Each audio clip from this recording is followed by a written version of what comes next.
Hello friends, welcome to GK India.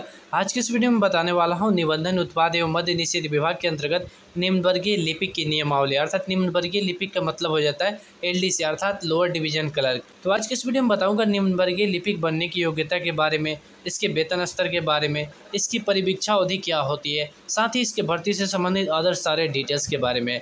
अर्थात आज की इस वीडियो में हम बताने वाले हैं निबंधन उत्पाद एवं मद्य निषेध विभाग के अंतर्गत निम्नवर्गीय लिपिक के जॉब प्रोफाइल के बारे में।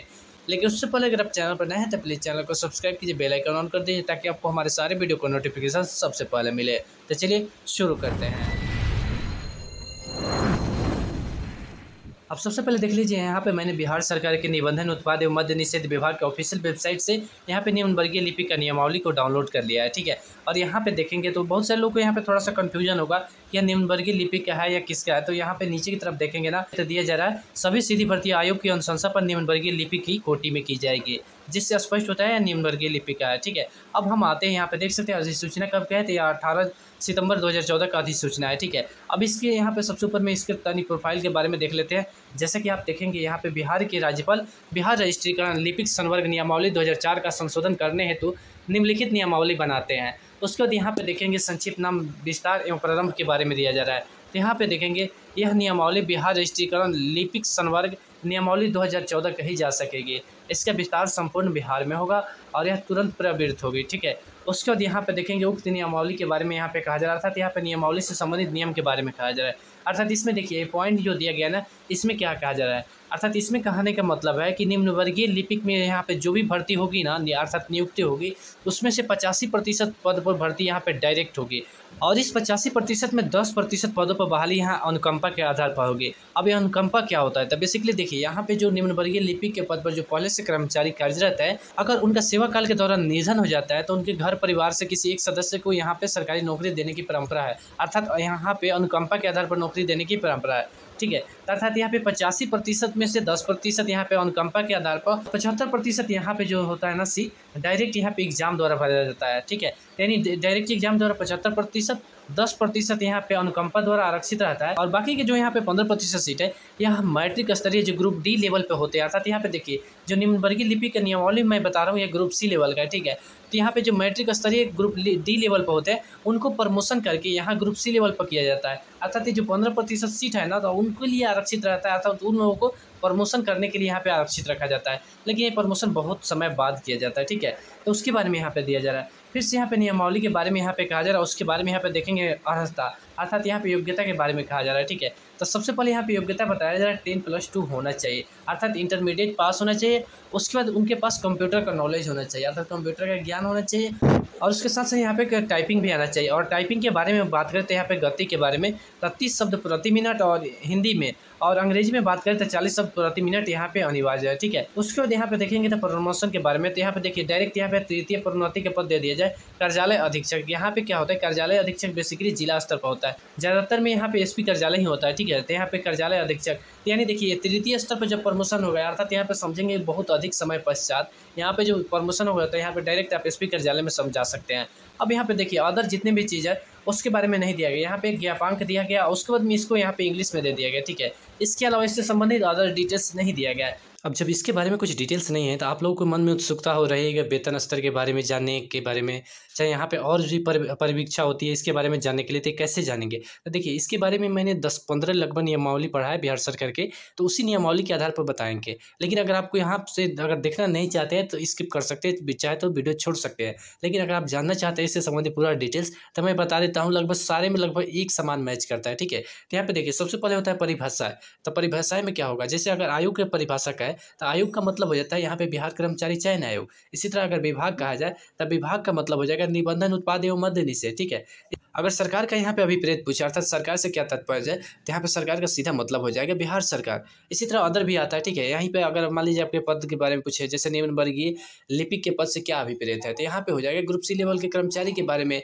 अगर और नहीं तो इससे संबंधित पूरा डिटेल्स जानना चाहते हैं तो जैसे ही आप ज्वाइन कर लेंगे तो आपको पूरा डिटेल्स मिल जाएगा। ठीक है, अब यहाँ पे हम बात करेंगे संवर्ग स्तर के बारे में, अर्थात यहाँ पे संवर्ग का गठन कैसे होता है। तो देखिए यहाँ पे जो संवर्ग का स्तर होता है, जो राज्य सरकार यहाँ पे निर्धारित करती है, उसी के तहत यहाँ पे संवर्ग का गठन किया जाता है। अब यहाँ पे बात करेंगे आरक्षण के बारे में, अर्थात यहाँ नियुक्ति एवं प्रमोशन में आरक्षण कैसे मिलता है। तो यहाँ पे देखिए राज्य सरकार जो समय समय पर यहाँ पे आरक्षण निर्धारित करती है, उसी के तहत यहाँ पे नियुक्ति और प्रमोशन में आरक्षण का लाभ मिलता है। अब चूंकि कई बार होता है कि राज्य सरकार आरक्षण किसी का घटा देती है, किसी का बढ़ा देती है, तो ये जब का बहाली होगा उसी के अनुसार यहाँ पे आरक्षण का डिसाइड होता है। उसके बाद यहाँ पे जैसे मैंने शैक्षणिक योग्यता के बारे में बता दिया है, ठीक है। तो शैक्षणिक योग्यता में जैसे मैं आप लोगों को बता दिया कि 10+2 होना चाहिए, उसके बाद कंप्यूटर का नॉलेज होना चाहिए, साथ ही टाइपिंग आना चाहिए, और हिंदी में टाइपिंग 30 शब्द प्रति मिनट और इंग्लिश में 40 शब्द प्रति मिनट होना चाहिए।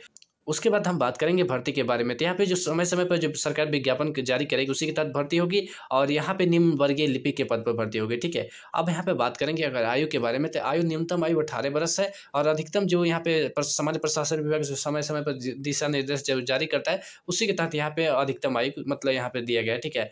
अब यहाँ पे हम बात करेंगे यहाँ पे प्रमोशन के बारे में, प्रमोशन कितने स्तर पर होगा। तो देखिए प्रमोशन के बारे में यहाँ पे कुछ दिया नहीं गया, इसलिए हम ज़्यादा कुछ नहीं बताएंगे, ठीक है। यहाँ पे तृतीय स्तर का जो प्रमोशन दिया था, तृतीय लेवल में जो प्रमोशन होगा तो दिया गया अधीक्षक कार्यालय, अर्थात यहाँ पे जो एसपी कार्यालय होता है उसमें आपको काम मिल सकता है, मतलब वहाँ पे आपको जॉब हो सकता है, ठीक है। उसके बारे में यहाँ पे कहा जा रहा है। अब रही वेतन के बारे में, तो देखिए यहाँ पे वेतन के बारे में पूरा कुछ यहाँ पे स्पष्ट नहीं है, ठीक है। लेकिन यहाँ पे हम बता देते हैं, यहाँ पे लगभग जो मैंने पढ़ा है लगभग 10 का, तो उन सभी में वेतन लगभग एक समान है। अगर हम बात करें सिंपल भाषा में, तो यहाँ पे 27,000 से 30,000 मतलब आप लोग को हैंड में मिलेगा सब कुछ। यहाँ पे देखिए 20,000 वेतन होता है, सब कुछ मिलाकर 33-35,000 होता है, लेकिन उसमें से PF को पैसा कट कर यहाँ पे 30,000 से मतलब यहाँ पे 27,000 से 30,000 होता है। अब इस 27,000 से 30,000 क्यों बता रहे हैं, यहाँ पे लोकेशन के अनुसार डिपेंड करता है। अगर आप पटना में है तो पटना में आपको 30,000 मिलेगा।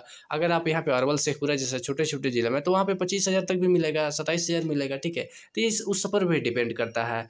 अब हम बात करेंगे संवर्ग में प्रवेश बिंदु के, अर्थात यहाँ पे आप कैसे ज्वाइन कर सकते हैं। तो इसके लिए सबसे पहले 2 स्तर पर आपको एग्जाम देना होगा, ठीक है। लिखित परीक्षा होगा, उसमें आपको सफल होना होगा। उसके मेधा लिस्ट में नाम आने के बाद ही यहाँ पे आप निम्न वर्गीय लिपिक के रूप में चयनित होंगे। अब एक आता है परिवीक्षा अवधि। ये परिवीक्षा अवधि क्या होती है। तभी राज्य सरकार जब किसी को जॉब देती है तो वहाँ पे शुरू में 2 साल के लिए ही नियुक्त करती है, और उस 2 साल की सेवा अवधि के दौरान इन कार्यों की समीक्षा करती है, अर्थात आपके कार्यों की समीक्षा करेगी कि आप कार्य सही से कर रहे हैं या नहीं, अर्थात विभाग को संतुष्टि होना चाहिए, ठीक है। उसके साथ ही 2 साल की अवधि जैसे ही पूरी होगी, उसके बाद आपको यहाँ पे विभागीय परीक्षा देना होगा, और उस विभागीय परीक्षा में पास करना होगा। अगर मान लेते हैं अगर कोई विभागीय परीक्षा में पास नहीं होता, क्या उसके परमानेंट जॉब से हटा दिया जाएगा?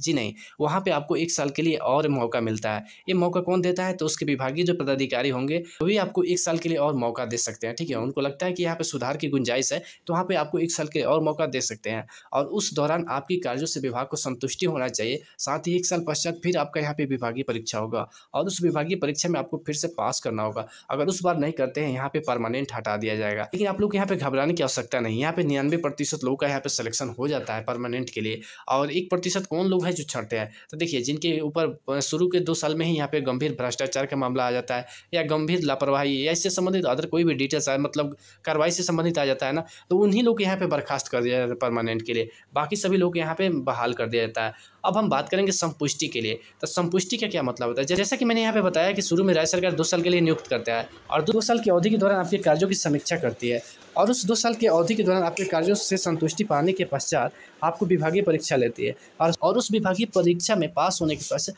आपको यहाँ पे परमानेंट किया जाता है। तो यहाँ पे जो 2 साल की अवधि होती है और फिर विभागीय परीक्षा में पास कराया जाता है, उस और पास कराने के पश्चात जो यहाँ पे परमानेंट किया जाता है उसी को यहाँ पे संपुष्टि कहा जाता है। हम बात करेंगे वरीयता, अर्थात वरीयता किसको मिलती है सबसे बड़े। तो यहाँ पे देखिए जिनका रैंक सबसे अधिक होगा उन लोगों को पहले यहाँ पे वरीयता दी जाती है, अर्थात जिनका जितना अधिक रैंक रहेगा उनको पहले यहाँ पे प्रमोशन मिलता है, ठीक है। अगर मान लीजिए कोई अनुकंपा पाया है या कोई डायरेक्ट बहाली पाया है, तो यहाँ पे किसको प्रमोशन मिलेगा सबसे पहले? तो यहाँ पे डायरेक्ट जो बहाली पाया है उसको प्रमोशन मिलेगा।